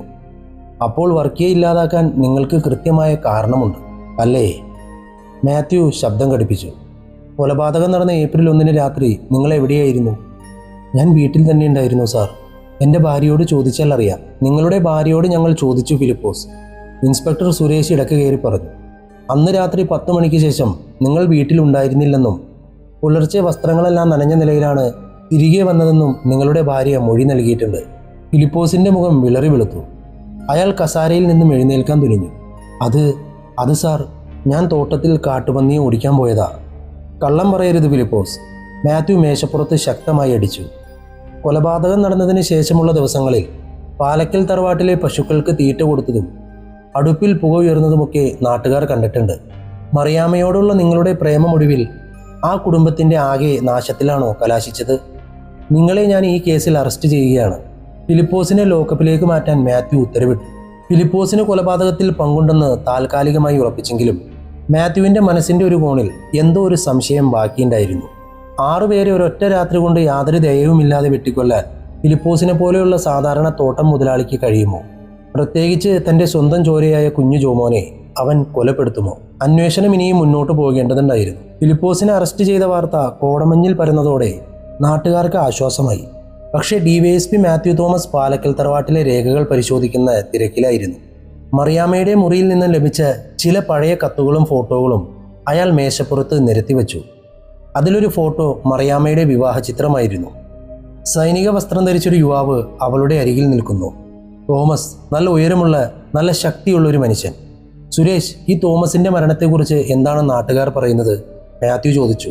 സാർ, 2014 കാശ്മീർ അതിർത്തിയിൽ വെച്ചുണ്ടായ ഒരു ഏറ്റുമുട്ടലിൽ തോമസ് മരിച്ചു എന്നാണ് മറിയാമ്മയുടെ കുടുംബത്തിന് ലഭിച്ച വിവരം. പക്ഷേ വിചിത്രമായ കാര്യം, അവൻ്റെ മൃതദേഹം ഈ ഗ്രാമത്തിലേക്ക് കൊണ്ടുവന്നിട്ടില്ല. ഔദ്യോഗികമായ മരണം സ്ഥിരീകരിച്ച കത്ത് മാത്രമാണ് വർക്കിക്ക് ലഭിച്ചത്, സുരേഷ് പറഞ്ഞു. മാത്യു ആ ഫോട്ടോയിലേക്ക് നോക്കി. പെട്ടെന്ന് അയാളുടെ മനസ്സിൽ ഒരു മിന്നൽ തിളങ്ങി. ഇനി ഇയാളാണോ 6 പേരെ ഒറ്റ രാത്രി കൊണ്ട് ഇത്രയും കൃത്യതയോടെ ശബ്ദമുണ്ടാക്കാതെ വധിച്ചു കളഞ്ഞത്? അവയവങ്ങളുടെ ഘടന കൃത്യമായി മനസ്സിലാക്കി ഒരൊറ്റ വെട്ടിൽ തലയോട്ടി പിളർക്കുന്ന ക്രൂരത ഒരു സാധാരണക്കാരന് എളുപ്പമല്ല. തോമസ് യഥാർത്ഥത്തിൽ മരിച്ചിട്ടില്ലെങ്കിലോ? മാത്യു ഉടൻ തന്നെ കരസേനയുടെ ആസ്ഥാനത്തേക്ക് തോമസിന്റെ സർവീസ് റെക്കോർഡുകൾ ആവശ്യപ്പെട്ട് ഔദ്യോഗികമായി ബന്ധപ്പെട്ടു. 2 ദിവസത്തിനകം മറുപടി വന്നു. ആ ഫയലുകൾ പരിശോധിച്ച മാത്യു ഞെട്ടിപ്പോയി. തോമസ് യുദ്ധത്തിൽ മരിച്ചതല്ലായിരുന്നു. 2014 അതിർത്തിയിൽ വെച്ച് നടന്ന ഒരു അച്ചടക്ക നടപടിയെ തുടർന്ന് അവൻ സൈന്യത്തിൽ നിന്നും ഓടിപ്പോയതായിരുന്നു. അവൻ മരിച്ചു എന്ന വ്യാജരേഖകൾ നാട്ടിലുണ്ടാക്കിയത് വർക്കിക്കിളവൻ തന്നെയായിരുന്നു. തൻ്റെ മകൾ ഒരു കുറ്റവാളിയുടെ ഭാര്യയായി കഴിയാതിരിക്കാനും പട്ടാളത്തിൽ നിന്നുള്ള ആനുകൂല്യങ്ങൾ കൈക്കലാക്കാനും വർക്കി ചെയ്ത തട്ടിപ്പായിരുന്നു അത്. അപ്പോൾ തോമസ് ജീവിച്ചിരിപ്പുണ്ട്, മാത്യു ആവേശത്തോടെ പറഞ്ഞു. തൻ്റെ ഭാര്യ മറ്റൊരു പുരുഷനുമായി ജീവിക്കുന്നുണ്ടെന്നും തൻ്റെ ഭാര്യയുടെ അച്ഛൻ തന്നെ ചതിച്ചതാണെന്നും പറഞ്ഞ തോമസ് പ്രതികാരത്തിനായി മടങ്ങി വന്നതാകാം. ദിവസങ്ങളോളം അവൻ ആ തട്ടിമ്പുറത്തിരുന്ന് തൻ്റെ ഭാര്യയുടെയും ഫിലിപ്പോസിൻ്റെയും ബന്ധം നേരിട്ട് കാണുകയായിരുന്നു. ഒരു ഭർത്താവിൻ്റെ കത്തുന്ന പ്രതികാരമായിരിക്കാം പാലക്കൽ പറമ്പിൽ നടന്നത്. മാത്യു തോമസിനെ കണ്ടെത്താനായി ലുക്കൌട്ട് നോട്ടീസ് പുറപ്പെടുവിച്ചു. കോടമഞ്ഞ് ഗ്രാമത്തിലെ കാടുകളിലും തോട്ടങ്ങളിലും പോലീസ് തിരച്ചിൽ ശക്തമാക്കി. കറുത്ത ഓവർകോട്ട് ധരിച്ച വലിയ ബൂട്ട്സിട്ട് ആ സൈനികൻ എവിടെയോ ഒളിച്ചിരിപ്പുണ്ട്. പക്ഷെ ആ കഥ അവിടെയും തീർന്നില്ല. കേസിനെ ആകെ കീഴ്മേൽ മറിക്കാൻ പോകുന്ന മറ്റൊരു തെളിവ് തറവാടിൻ്റെ ഉള്ളിൽ നിന്നും പോലീസിന് ലഭിക്കാൻ പോവുകയായിരുന്നു. തോമസിനായിട്ടുള്ള ലുക്കൌട്ട് നോട്ടീസ് പുറപ്പെടുവിച്ചതോടെ അന്വേഷണം മറ്റൊരു തലത്തിലേക്ക് നീങ്ങി. എന്നാൽ പാലക്കൽ തറവാട്ടിലെ മറിയാമ്മയുടെ മുറിയിൽ നിന്നും കണ്ടെടുത്ത സാധനങ്ങൾ വീണ്ടും പരിശോധിക്കുകയായിരുന്ന ഫോറൻസിക് സംഘം ഡിവൈഎസ്പി മാത്യുവിൻ്റെ കൈകളിലേക്ക് ഒരു ചെറിയ പുസ്തകം ഏൽപ്പിച്ചു. കൊല്ലപ്പെട്ട 7 വയസ്സുകാരി അൻസി ഉപയോഗിച്ചിരുന്ന സ്കൂൾ ഡയറിയായിരുന്നു അത്. ചിത്രങ്ങൾ വരയ്ക്കാനും കുഞ്ഞു കാര്യങ്ങൾ കുറിച്ചിടാനും അവളത് ഉപയോഗിച്ചിരുന്നു. മാത്യു ആ ഡയറിയുടെ താളുകൾ ഓരോന്നായി മറിച്ചു നോക്കി. ആദ്യത്തെ താളുകളിൽ പൂക്കളും പൂമ്പാറ്റകളും നിറഞ്ഞ സാധാരണ ചിത്രങ്ങളായിരുന്നു. എന്നാൽ അവസാനത്തെ ഏതാനും താളുകളിലേക്ക് എത്തിയപ്പോൾ ചിത്രങ്ങളുടെ സ്വഭാവം മാറി. കറുത്ത പെൻസിൽ കൊണ്ട് വരച്ച ഭയാനകമായ ചില രൂപങ്ങൾ. വലിയ കണ്ണുകളുള്ള തൊപ്പി ധരിച്ചൊരു മനുഷ്യൻ ജനലിന് പുറത്തു നിൽക്കുന്ന ചിത്രം അവൾ വരച്ചിരുന്നു. അതിനിടയിൽ ചെരിഞ്ഞ അക്ഷരങ്ങളിൽ അവൾ മലയാളത്തിൽ എഴുതി വച്ചിരുന്നു: തട്ടിൻപുറത്ത് ആരോ ഉണ്ട്. രാത്രിയിൽ എല്ലാവരും ഉറങ്ങുമ്പോൾ അയാൾ താഴേക്ക് ഇറങ്ങി വരുന്നു. അടുക്കളയിൽ നിന്നും കപ്പയും മീനും എടുത്തു കഴിക്കുന്നു. ഞാനൊരു ദിവസം വെള്ളം കുടിക്കാൻ എഴുന്നേറ്റപ്പോൾ ഹാളിലെ ഇരുട്ടിൽ ആ രൂപം നിൽക്കുന്നത് കണ്ടു. വലിയ ബൂട്ട്സിട്ട കാലുകൾ. ഞാൻ പേടിച്ചു പോയി. അമ്മയോട് പറഞ്ഞപ്പോൾ അമ്മ എന്നെ അടിച്ചു. അപ്പൂപ്പൻ പറയുന്നത് പോലെ വട്ട് പറയില്ലേ എന്ന് പറഞ്ഞു. പക്ഷെ എനിക്ക് പേടിയാകുന്നു. അയാൾ എപ്പോഴും എന്നെ തന്നെ നോക്കിയിരുന്നു. അതായത് കൊലപാതകത്തിന് 4 ദിവസങ്ങൾക്ക് മുമ്പ്. മാത്യുവിനെ ആ കുറിപ്പ് വായിച്ചപ്പോൾ നെഞ്ചിൽ ഒരു ഭാരം അനുഭവപ്പെട്ടു. തങ്ങളെ കാത്തിരിക്കുന്ന ആ വലിയ ദുരന്തത്തെക്കുറിച്ച് ആ 7 വയസ്സുകാരി കൃത്യമായ സൂചന നൽകിയിട്ടും മുതിർന്നവരത് അവഗണിക്കുകയായിരുന്നു. സാർ, ഈ കുറിപ്പിൽ പറയുന്ന ആ രൂപം തോമസ് തന്നെയായിരിക്കില്ലേ? ഇൻസ്പെക്ടർ സുരേഷ് ചോദിച്ചു. ഉറപ്പിച്ചു പറയാൻ വരട്ടെ സുരേഷ്. മാത്യു ഡയറി മേശപ്പുറത്ത് വെച്ചു. തോമസ് ആണെങ്കിൽ അവൻ സ്വന്തം മകളുടെ മുന്നിൽ ഒളിച്ചു കളിക്കേണ്ടതുണ്ടോ? അൻസിക്ക് അവളുടെ അച്ഛനെ അറിയാവുന്നതല്ലേ? അവൾ എന്തുകൊണ്ടാണ് ആരോ ഒരു രൂപമെന്ന് എഴുതിയത്? ഇതിനർത്ഥം ആ വന്നയാൾ അൻസിക്ക് തികച്ചും അപരിചിതനായ ഒരാളാണെന്നാണ്. മാത്യു വീണ്ടും ചിന്താകുഴപ്പത്തിലായി. അങ്ങനെയാണെങ്കിൽ തട്ടിമ്പുറത്ത് ഒളിച്ചിരുന്ന ആ അദൃശ്യനായ ശത്രു ആരാണ്? അൻസിയുടെ ഡയറി തന്ന സൂചനകൾ വെച്ച് ഡിവൈഎസ്പി മാത്യു വീണ്ടും പാലക്കൽ തറവാട്ടിലേക്ക് പുറപ്പെട്ടു. ഇത്തവണ തറവാടിൻ്റെ ഘടന കൃത്യമായി മനസ്സിലാക്കാൻ ഒരു എഞ്ചിനീയറെയും അയാൾ കൂടെ കൂട്ടിയിരുന്നു. തറവാടിൻ്റെ ഉള്ളിലേക്ക് കയറിയ മാത്യു നേരെ മുകളിലെ തട്ടിമ്പുറത്തേക്ക് നടന്നു. പൊടി പിടിച്ച അന്തരീക്ഷത്തിൽ അയാൾ ഓരോ മരപ്പലകകളും വീണ്ടും തട്ടി നോക്കി.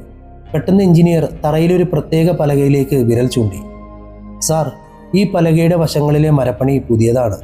ബാക്കിയുള്ള ഭാഗങ്ങളെല്ലാം പഴക്കം ചെന്നതാണെങ്കിലും ഇത് മാത്രം ആരോ അടുത്തിടെ മാറ്റിപ്പണിതതുപോലെയുണ്ട്. മാത്യു ആ പലകയിൽ ശക്തമായി ചവിട്ടി. ഒരു പൊള്ളയായ ശബ്ദമാണ് കേട്ടത്. അവർ ഒരു ഇരുമ്പ് കമ്പി ഉപയോഗിച്ച് ആ പലക പൊളിച്ചു മാറ്റി. എല്ലാവരെയും അത്ഭുതപ്പെടുത്തിക്കൊണ്ട് അതിൻ്റെ അടിയിൽ നിന്നും താഴേക്ക് നീളുന്ന ഒരു രഹസ്യ വഴി തെളിഞ്ഞു വന്നു. ഒരു മനുഷ്യന് കഷ്ടിച്ചിറങ്ങിപ്പോകാൻ കഴിയുന്ന ആ വഴി ചെന്നവസാനിച്ചത് മറിയാമ്മയുടെ കിടപ്പുമുറിയുടെ ചുവരിലെ വലിയ അലമാരയുടെ പിൻഭാഗത്തായിരുന്നു. അലമാരയുടെ ഉള്ളിലെ ഒരു രഹസ്യ കതക് തുറന്നാൽ കൃത്യമായി തട്ടിമ്പുറത്തേക്ക് കയറാം. ഇതെന്ത് വിചിത്രമായ നിർമ്മിതിയാണ്? സുരേഷ് അത്ഭുതപ്പെട്ടു. ഇത് വിചിത്രമല്ല സുരേഷ്, ഇത് ഈ തറവാട്ടിലെ കറുത്ത രഹസ്യങ്ങളുടെ വഴിയാണ്. മാത്യുവിൻ്റെ മുഖത്ത് വല്ലാത്തൊരു ഭാവം മിന്നിമറഞ്ഞു. വർക്കിക്കിളവൻ പണ്ട് പണിത് വച്ചതാകാം ഇത്. ഈ വഴിയിലൂടെയാണ് കൊലയാളി മറിയാമ്മയുടെയും മുറിയിലേക്ക് നിഷ്പ്രയാസം ഇറങ്ങി വന്നതും തിരികെ പോയതും. അൻസി പറഞ്ഞത് എത്ര കൃത്യമാണ്. രാത്രിയിൽ അയാൾ താഴേക്ക് ഇറങ്ങി വരുമായിരുന്നു. ആ രഹസ്യ അറയ്ക്കുള്ളിൽ നിന്നും ഫോറൻസിക് സംഘത്തിന് ചില പുതിയ തെളിവുകൾ കൂടി ലഭിച്ചു. പകുതി കത്തിയ ബീഡിക്കുറ്റികൾ, കുറച്ച് മുടിനാരുകൾ, പിന്നെ ഒരു ചെറിയ തുണിക്കഷ്ണം. ആ തുണിക്കഷ്ണം ആ നാട്ടിലെ കാപ്പിത്തോട്ടം തൊഴിലാളികൾ ധരിക്കുന്ന തരം വില കുറഞ്ഞൊരു മുണ്ടിൻ്റെ ഭാഗമായിരുന്നു. ഒരു സൈനികനായ തോമസ് ഒരിക്കലും അത്തരമൊരു വസ്ത്രം ധരിക്കാൻ വഴിയില്ല. അന്വേഷണം വീണ്ടും വഴിതിരിഞ്ഞു. പ്രതികാരദാഹിയായ ഭർത്താവല്ലെങ്കിൽ പിന്നെ ആരാണ് ആ രഹസ്യ അറയെക്കുറിച്ച് കൃത്യമായി അറിയാവുന്ന മനുഷ്യൻ? പാലക്കൽ പറമ്പിലെ രഹസ്യറ കണ്ടെത്തിയ വാർത്ത പുറത്തു വന്നതോടെ ഗ്രാമത്തിൽ വീണ്ടും ഭീതി പടർന്നു. കൊലയാളി തങ്ങളുടെ ഇടയിൽ തന്നെയുള്ള ആരോ ഒരാളാണെന്ന ചിന്ത നാട്ടുകാരെ വിഷമത്തിലാക്കി. അതിനിടയിലാണ് കാപ്പിത്തോട്ടത്തിലെ പണിക്കാരനായ ഔസേപ്പ് പോലീസിനൊരു സുപ്രധാന മൊഴി നൽകുന്നത്. മാത്യുവിൻ്റെ മുന്നിൽ കൈകൾ കെട്ടി പേടിയോടെ ഔസേപ്പ് നിന്നു. സാർ, കൊലപാതകം നടന്നു എന്ന് പറയുന്ന ഏപ്രിൽ 1 വൈകുന്നേരം ഞാൻ തോട്ടം കഴിഞ്ഞു മടങ്ങുമ്പോൾ പാലക്കൽ പറമ്പിൻ്റെ വശത്തുള്ള കാട്ടുപാതയിൽ ഒരു കറുത്ത ഓവർകോട്ട് ധരിച്ചൊരു മനുഷ്യനെ കണ്ടിരുന്നു. അയാളുടെ മുഖം കണ്ടോ ഔസേപ്പേ? മാത്യു ചോദിച്ചു. ഇല്ല സാർ, വലിയൊരു തൊപ്പി ധരിച്ചിട്ടുണ്ടായിരുന്നു. കോടമഞ്ഞുള്ളതുകൊണ്ട് മുഖം വ്യക്തമല്ലായിരുന്നു. പക്ഷെ അയാളുടെ നടത്തം കണ്ടിട്ട് എനിക്ക് നാട്ടുകാരനായി തോന്നിയില്ല. വല്ലാതെ ഒടിഞ്ഞു കുനിഞ്ഞൊരു നടത്തമായിരുന്നു. ഒടിഞ്ഞു കുനിഞ്ഞ നടത്തം. മാത്യുവിൻ്റെ മനസ്സിൽ ആ വിവരണം തറച്ചു നിന്നു. താൻ അന്വേഷിക്കുന്ന സൈനികനായ തോമസിന് ഒരിക്കലും അങ്ങനെ നടത്തമുണ്ടാകില്ല. സൈനികരെപ്പോഴും നിവർന്ന ശരീരപ്രകൃതിയുള്ളവരായിരിക്കും. അതേസമയം കോടമഞ്ഞ കവലയിലെ ഒരു പഴയ ചായക്കടയുടെ പരിസരത്ത് നിന്നും പോലീസ് ഒരു നാടോടിയെ കസ്റ്റഡിയിലെടുത്തു. ഭ്രാന്തൻ രാമൻ എന്നായിരുന്നു നാട്ടുകാർ അയാളെ വിളിച്ചിരുന്നത്. അഴുക്കുപുരണ്ട വസ്ത്രങ്ങളും നീണ്ട താടിയുമുള്ള രാമൻ എപ്പോഴും പാലക്കൽ പറമ്പിൻ്റെ പരിസരങ്ങളിൽ അലഞ്ഞു തിരിയാറുണ്ടായിരുന്നുവെന്ന് ചിലർ മൊഴി നൽകിയിരുന്നു. രാമനെ ചോദ്യം ചെയ്തപ്പോൾ അയാൾ വിചിത്രമായ രീതിയിൽ ചിരിക്കാനും നിലവിളിക്കാനും തുടങ്ങി. ചോര, തറവാട്ടിൽ മുഴുവനും ചോര, ആകാശത്തു നിന്നും കാലൻ ഇറങ്ങി വന്നു. അയാൾ പരസ്പരബന്ധമില്ലാതെ വിളിച്ചു പറഞ്ഞു. അയാളുടെ കൈകളിൽ ചില പഴയ മുറിവുകളുടെ പാടുകളുണ്ടായിരുന്നു. ഫോറൻസിക് സംഘം അയാളുടെ നഖങ്ങൾ പരിശോധിച്ചെങ്കിലും കൊലപാതകവുമായി ബന്ധിപ്പിക്കുന്ന തെളിവുകളൊന്നും ലഭിച്ചില്ല. രാമൻ വെറുമൊരു ദൃക്സാക്ഷി മാത്രമാണോ അതോ കൊലയാളിയുടെ ക്രൂരത കണ്ട് മാനസിക നില തെറ്റിയതാണോ എന്ന് മാത്യുവിന് മനസ്സിലായില്ല. കേസ് കൂടുതൽ സങ്കീർണമായിക്കൊണ്ടിരിക്കുന്നു. ഒരേ സമയം ഫിലിപ്പോസ്, കാണാതായ തോമസ്, ഇപ്പോഴിതാ തോട്ടത്തിലെ ആ അപരിചിതൻ. സംശയങ്ങളുടെ പട്ടികയിൽ പലരും ഉണ്ടായിരുന്നുവെങ്കിലും യഥാർത്ഥ കൊലയാളി ആരാണെന്ന് ഉറപ്പിക്കാൻ പോലീസിന് കഴിഞ്ഞിരുന്നില്ല. കോട്ടയം മെഡിക്കൽ കോളേജിൽ നിന്നും പാലക്കൽ തറവാട്ടിലെ 6 പേരുടെയും വിശദമായ പോസ്റ്റ്മോർട്ടം റിപ്പോർട്ട് DYSP മാത്യുവിൻ്റെ മേശപ്പുറത്തെത്തി. ഇൻസ്പെക്ടർ സുരേഷിനെ അരികിലേക്ക് വിളിച്ച് മാത്യു ആ ഫയലുകൾ ഓരോന്നായി പരിശോധിക്കാൻ തുടങ്ങി. ഓരോ പേജും മറിഞ്ഞപ്പോൾ ആ ക്രൂരതയുടെ ആഴം കണ്ട് മാത്യുവിൻ്റെ മുഖം കൂടുതൽ കടുപ്പമുള്ളതായി മാറി. സുരേഷ്, ഈ റിപ്പോർട്ട് നോക്കൂ. വർക്കിയും ഏലിയാമ്മയും മറിയാമ്മയും വേലക്കാരി റോസമ്മയും ഒരൊറ്റ വെട്ടിൽ അല്ലെങ്കിൽ 2 വെട്ടിൽ തന്നെ മരിച്ചിട്ടുണ്ട്. കൊലയാളി കൃത്യമായ ലക്ഷ്യത്തോടെയാണ് അവരുടെ തലച്ചോറിന് നേരെ ആഞ്ഞടിച്ചത്. കുഞ്ഞു ജോമോന്റെ കാര്യത്തിലും മരണം സെക്കൻഡുകൾക്കുള്ളിൽ സംഭവിച്ചു. മാത്യു റിപ്പോർട്ട് ചൂണ്ടിക്കാണിച്ചു. അപ്പോൾ സാർ, 7 വയസ്സുകാരി അൻസിയുടെ റിപ്പോർട്ടോ? സുരേഷ് ആകാംക്ഷയോടെ ചോദിച്ചു. മാത്യു ഒരു ദീർഘശ്വാസം എടുത്തു. അയാളുടെ വിരലുകൾ അൻസിയുടെ ഫയലിൻ്റെ മേൽ അമർന്നു. ഏറ്റവും ദാരുണമായത് അതാണ് സുരേഷ്. അൻസിയുടെ തലയിലേറ്റ മുറിവ് മാരകമായിരുന്നെങ്കിലും അവൾ തൽക്ഷണം മരിച്ചിരുന്നില്ല. തലയോട്ടിക്ക് തകരാർ സംഭവിച്ച നിലയിൽ ആ കടുമിരുട്ടിൽ മരവിപ്പിക്കുന്ന തണുപ്പുള്ള ആ തൊഴുത്തിൽ സ്വന്തം കുടുംബത്തിൻ്റെ ശവങ്ങൾക്കിടയിൽ ആ 7 വയസ്സുകാരി ചുരുങ്ങിയത് 3-4 മണിക്കൂർ വരെ ജീവനോടെ കിടന്ന് പിടഞ്ഞിട്ടുണ്ട്. സുരേഷ് ഞെട്ടിപ്പോയി. ദൈവമേ, 3 മണിക്കൂറോ? അതെ, അവളുടെ നഖങ്ങൾക്കിടയിൽ നിന്നും വൈക്കോലിൻ്റെ അവശിഷ്ടങ്ങൾ മാത്രമല്ല കിട്ടിയത്. അവളുടെ വലത് കൈയിൽ സ്വന്തം തലമുടിയിലെ വലിയൊരു കഷ്ണം തന്നെ ഉണ്ടായിരുന്നു. വേദനയും ഭയവും സഹിക്കാൻ കഴിയാതെ ആ കുഞ്ഞ് സ്വന്തം തലമുടി വേരോടെ പിച്ചി ചീന്തിയതാണ്. അതിലും ഭീകരമായ മറ്റൊരു കാര്യമുണ്ട്. കൊലയാളി തൊഴുത്തിൻ്റെ കതകടച്ച് അകത്തുപോയി ആഹാരം പാകം ചെയ്ത് കഴിക്കുമ്പോഴും മുകളിൽ തട്ടിമ്പുറത്തിരുന്ന് മദ്യപിക്കുമ്പോഴും ആ പാവം കുഞ്ഞ് താഴെ തൊഴുത്തിൽ ചോര വാർന്ന് ശ്വാസം കിട്ടാതെ പിടയുകയായിരുന്നു. വിചാരിക്കാൻ പോലും പറ്റുന്നില്ല ആ മൃഗീയത. മാത്യു കസാരയിൽ പിന്നിലേക്ക് ചാരി കണ്ണുകളടച്ചു. ഒരു മനുഷ്യന് ഇത്രയും ക്രൂരനാകാൻ എങ്ങനെ കഴിയും? ഇതൊരു സാധാരണ പ്രതികാരമല്ല. ഇതൊരു വികൃത മനസ്സുള്ള സൈക്കോപാത്തിൻ്റെ ലീലാവിലാസമാണ്. മാത്യുവിനൊരു കാര്യം മനസ്സിലായി. കൊലയാളിക്ക് ഈ കുടുംബത്തോട് വ്യക്തിപരമായ പക മാത്രമല്ല ഉള്ളത്, മറിച്ച് കൊലപാതകം ചെയ്യുക എന്നതിൽ അയാൾക്ക് വല്ലാത്തൊരു വിനോദമുണ്ടായിരുന്നു.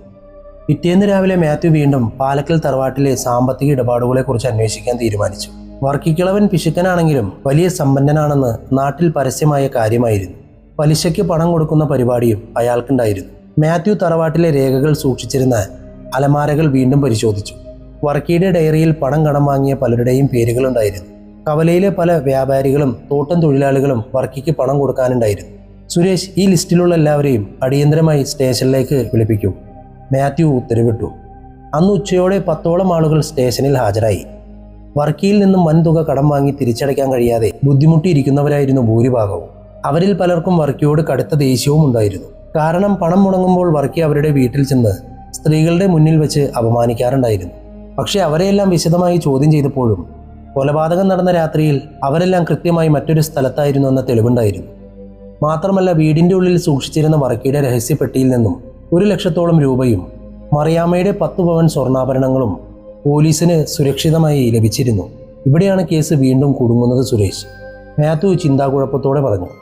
കടം വാങ്ങിയവരാണ് കൊലയാളിയെങ്കിൽ ആ കടപ്പത്രങ്ങളും ഡയറിയും നശിപ്പിക്കുകയല്ലേ? വർക്കിയുടെ പണപ്പെട്ടി തകർത്ത് ആ പണം എടുക്കുകയല്ലേ? ഇവിടെ പണമോ രേഖകളോ ഒന്നും നഷ്ടപ്പെട്ടിട്ടില്ല.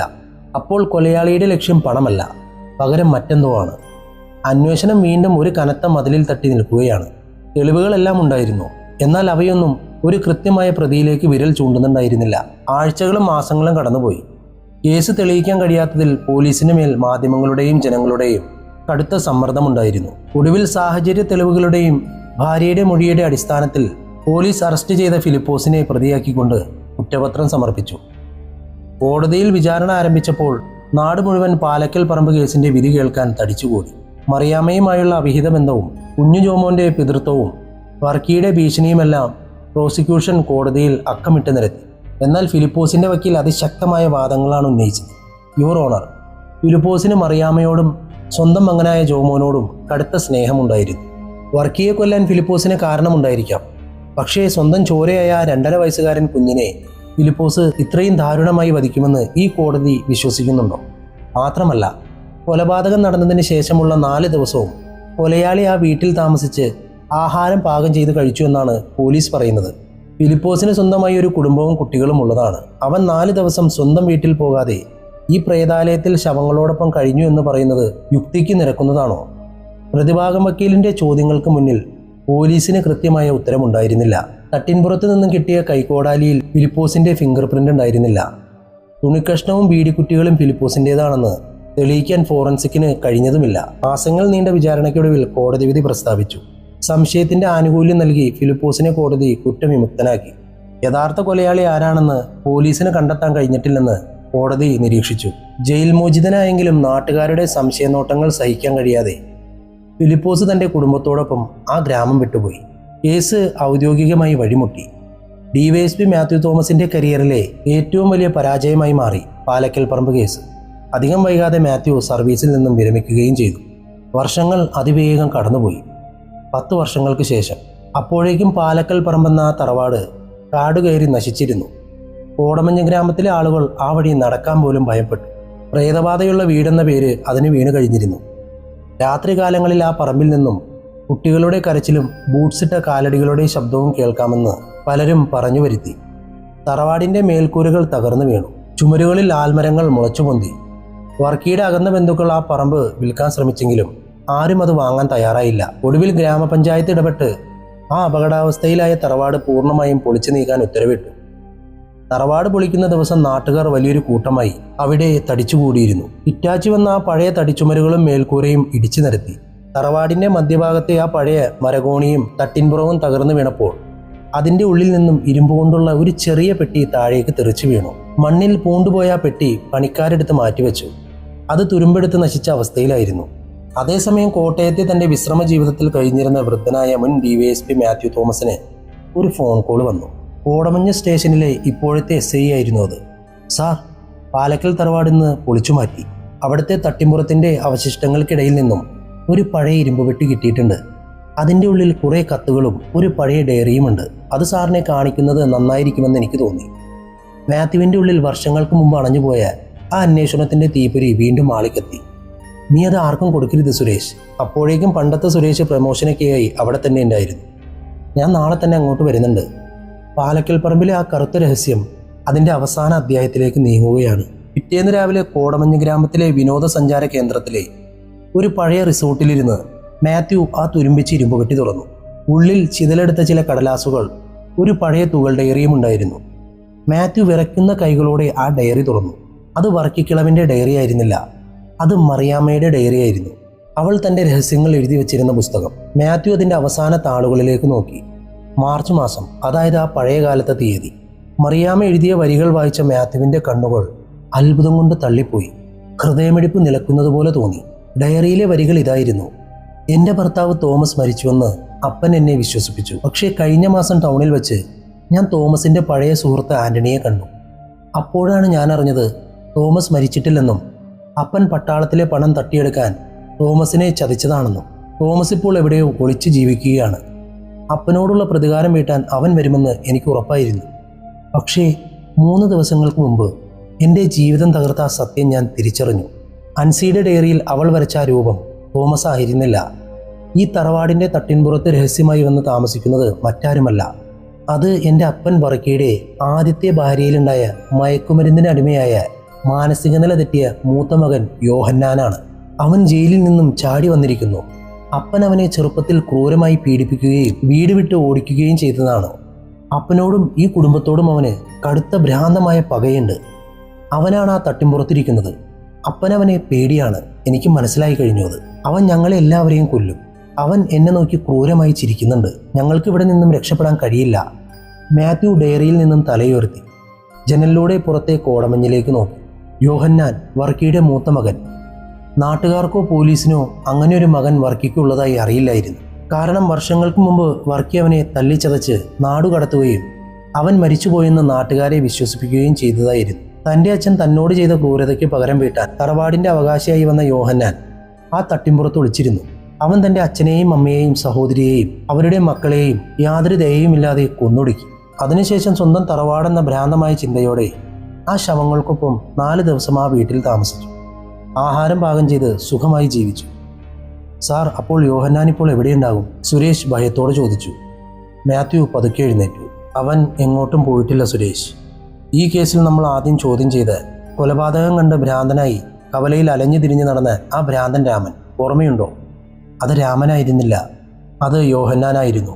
കൊലപാതകത്തിന് ശേഷവും അവനൊരു ഭ്രാന്തനെ പോലെ ആ ഗ്രാമത്തിൽ തന്നെ ജീവിച്ചു. നമ്മൾ അവനെ ചോദ്യം ചെയ്തിട്ടും വിട്ടയച്ചു. ഒരു വമ്പൻ തിരിച്ചറിവിൻ്റെ ആഘാതത്തിൽ മാത്യുവും സുരേഷും ധരിച്ചുപോയി. കോടമഞ്ഞ് ഗ്രാമത്തിൽ അപ്പോഴും മഞ്ഞ് പെയ്യുന്നുണ്ടായിരുന്നു. പാലക്കൽ പറമ്പെന്ന തറവാട് മണ്ണടിഞ്ഞെങ്കിലും അതിൻ്റെ രഹസ്യങ്ങൾ വിഴുങ്ങിയ യഥാർത്ഥ കൊലയാളിയും ഇന്നും ആ ഗ്രാമത്തിൻ്റെയോ അല്ലെങ്കിൽ മറ്റേതെങ്കിലും കാടിൻ്റെയോ ഇരുളിൽ ഒരു ഭ്രാന്തൻ്റെ വേഷത്തിൽ ഒളിച്ചിരിക്കുന്നുണ്ടാകാം.